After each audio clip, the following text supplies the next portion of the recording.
कपिल जी, आपका रुख करना चाहूंगी क्योंकि आप राजनीतिक विश्लेषक हैं और क्योंकि एक नेता ने ये बयान दिया है, इस सियासत अब शुरू हो गई। इस बयान को कितना सही माना जाए? क्या इतिहास को जिंदा कर हम स्वर्णिम भविष्य का सपना सजो पाएंगे, बना पाएंगे? देखिए, इतिहास को जिंदा करके स्वर्णिम, या इतिहास को कोस कर नहीं, इतिहास को ना तो कोस कर और ना जिंदा करके आगे बढ़ा जाता है, बल्कि इतिहास से सीख लेकर के आगे बढ़ा जाता है।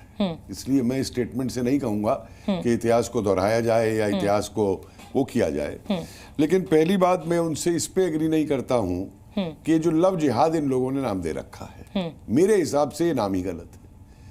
प्यार की जिहाद, अगर प्यार है तो फिर जिहाद कहां से हो गई जिसको जिहाद कहते हैं? या तो इसे कोई और नाम दे कि भाई जबरन जो है वो समाज के अंदर कुछ किया जा रहा है, अब तो हर चीज में जिहाद जुड़ जाता है।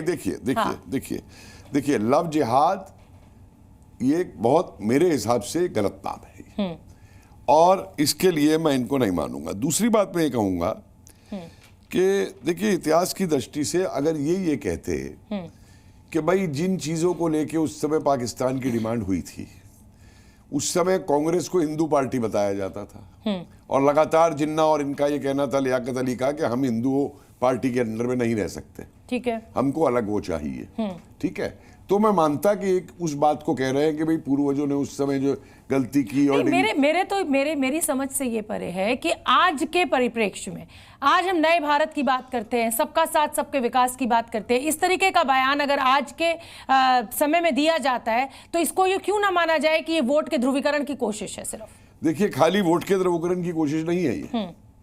अब इसे आप वोट का ध्रुवीकरण कहेंगे कि महाराष्ट्र के अंदर आज मदरसों की टीचर्स की सैलरी बढ़ा दी गई, समझे एक बात को? हाँ।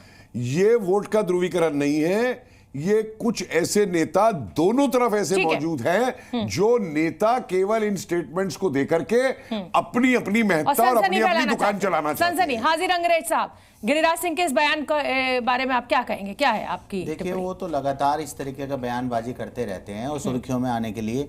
मगर एक बात है शोभना जी, जब वो लगातार ऐसे बयान दे रहे हैं 2014 के बाद से, मगर उनके खिलाफ एक भी कार्रवाई भाजपा की तरफ से नहीं होती कि उनको जो है पार्टी का जो है सस्पेंशन नहीं होती। तो असदुद्दीन ओवैसी के खिलाफ भी नहीं है, अकबरुद्दीन के खिलाफ भी सारे मुकदमे वापस हो जाते हैं। अंग्रेज जी फिर क्या उनके खिलाफ हो जाती है जो गजवा इनका या सरतन से जुदा का नारा लगाते हैं? मैं कह रहा हूं, कोई भी व्यक्ति अगर देश तोड़ने की बात करता है, देश में विभाजन की बात करता है, खाई डालने का काम करता है, और वो पॉलिटिकल पार्टी का एक सांसद होना और मंत्री का होना, वो अगर ऐसे मन से ऐसी बात करता है तो ये बातें लोगों तक जाती हैं, और जिसकी वजह से आज यहाँ डिबेट भी हो रही है, बहुत सारे दर्शक देख भी रहे होंगे।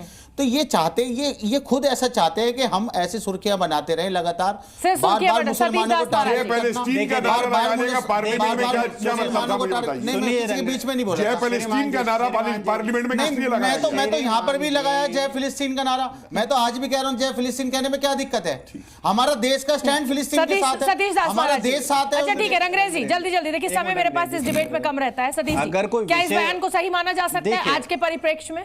जिस मतलब की भाषा शैली का उन्होंने प्रयोग किया उसको मैं सत्य नहीं मान सकता, लेकिन इतिहास में जो कुछ घटनाएं हुई उससे सीख के हम भविष्य का निर्माण करते हैं, बिल्कुल। लेकिन अगर ये विषय उठ के आया तो कोई ना कोई तो कारण होगा ना। अगर ये घटनाएं हुई हैं उसी संदर्भ में उन्होंने अपना जो है बयान दिया है विश्व कि आज जो मतलब कि एक समुदाय, क्या सिर्फ मुसलमान लड़के हिंदू लड़कियों से शादी कर रहे हैं और उन्हें फंसा रहे? क्या हिंदू लड़के मुसलमान लड़कियों से शादी नहीं कर रहे? मुसलमान लड़का शादी कर ले तो वो लव जिहाद हो जाता है, और अगर हिंदू लड़का कर ले तो वो घर वापसी हो जाती है। तो दोहरा रवैया है। मेरी बात सुनिए, विवाह करने में कोई दोष नहीं है, विवाह करने के बाद किसी को धोखा देना, उसको वो हिंदू लड़के नहीं देते हैं क्या? हिंदू शादियां नहीं टूटती? आप प्रतिशत उठा के देखिए ना, कोई घटना बताइए हिंदू लड़कों ने कब किया, मुझे बताइए ना। आज मैं शोभना जी एक बता दूं, लव भगवा लव ट्रैप करके एक जो है चल रहा है, जिसमें लाखों लड़कियों को, मुसलमान लड़कियों की दुकानें खोल रखी हैं। आप मुझे बता दिए किस लड़की का घर वापसी के नाम पर लगातार किस लड़की का कटा हुआ शव आपको फ्रिज में मिला है? उनके खिलाफ बताया किस लड़की की हत्या की गई, किस लड़की की सरकार भी चाहती है कि ऐसे मुद्दों को हवा दी जाए, लोग उनके ऊपर बात न कर सके, लोग महंगाई पर बात न कर सके, लोग बेरोजगारी पर बात न कर सके। इस समय गिरिराज सिंह के बयान के क्या मायने निकाले जाए? महाराष्ट्र में चुनाव है, झारखंड में, और फरवरी में तो दिल्ली में भी चुनाव है। इसको कैसे समझा जाए? समाजवादी पार्टी का क्या स्टैंड है इस बयान को लेकर? देखिए शोभना जी, जिस तरीके की बयानबाजी है, ये एक राजनीतिक व्यक्ति की ना हो करके एक जहरीले बिच्छू की तरह है जो जो देश के लिए संकट पैदा करने वाले लोग हैं ये।